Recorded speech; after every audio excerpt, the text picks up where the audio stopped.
നമസ്കാരം.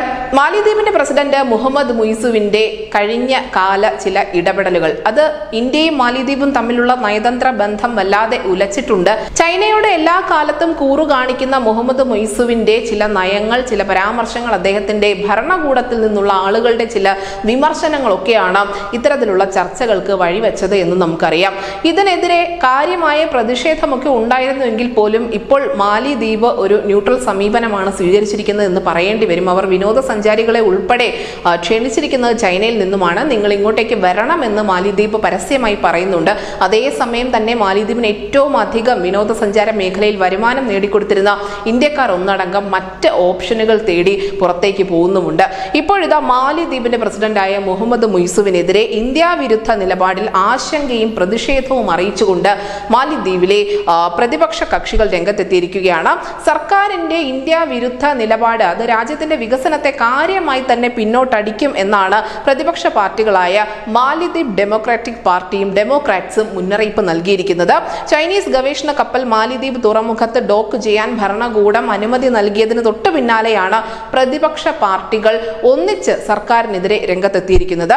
MDP chairperson Fayaz Ismail, parliament deputy speaker Ahmed Saleem, democrat നേതാവ് MP Hassan Latheef, parliamentary group ലീഡറായ അലിം അസി എന്നിവരാണ് സംയുക്ത വാർത്താ സമ്മേളനം വിളിച്ചുകൊണ്ട് തങ്ങളുടെ നിലപാട് വ്യക്തമാക്കിയത്. മാലിദ്വീപിന്റെ വികസന പങ്കാളിയായിരുന്നു എല്ലാ കാലത്തും ഇന്ത്യ. ദീർഘകാല സഖ്യകക്ഷികളെ അകറ്റുന്നത് മാലിദ്വീപിന്റെ വികസനത്തിന് മങ്ങലേൽപ്പിക്കും. അത് അത്യന്തം ഹാനികരമാണ് എന്ന് ഇരു പ്രതിപക്ഷ കക്ഷികളും ചൂണ്ടിക്കാണിക്കുന്നുണ്ട്.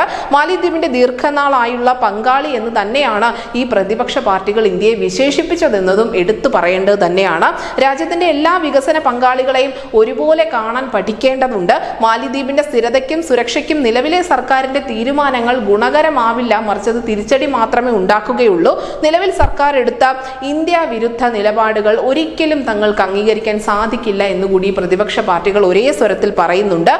നമുക്കറിയാം, ഈ മുഹമ്മദ് മുയിസു അധികാരത്തിലേറ്റപ്പോൾ അദ്ദേഹം ആദ്യം പോയത് ചൈനയിലേക്കാണ്. കാലാകാലങ്ങളായി അവിടെ ആരാണോ അധികാരം ഏർക്കുന്നത് അവർ ആദ്യം വരുന്നത് ഇന്ത്യയിലേക്കായിരിക്കും. കാരണം ഇന്ത്യ മാലിദ്വീപ് രൂപം കൊണ്ട കാലം മുതൽ തന്നെ നമ്മുടെ ഒരു സംസ്ഥാനം എന്ന പോലെ പരിഗണന നൽകി കാത്തു സൂക്ഷിച്ചു പോരുന്ന രാജ്യമായിരുന്നു. എന്തായാലും നിലവിൽ ഈ ഒരു വലിയ സംഘർഷം ഉടലെടുത്ത് നിൽക്കുന്നതിനിടയിൽ തന്നെയാണ് മാലിദ്വീപിലെ ഭരണപക്ഷം ഒഴികെയുള്ള മറ്റ് പാർട്ടികൾ, പ്രധാന പ്രതിപക്ഷങ്ങളെല്ലാം തന്നെ ഇന്ത്യക്ക് അനുകൂലമായ ഒരു നിലപാട് സ്വീകരിച്ചുകൊണ്ട് മാലിദ്വീപ് ഭരണകൂടത്തിനെതിരെ രംഗത്തെത്തിയിരിക്കുന്നത്. News desk is India Malayalam.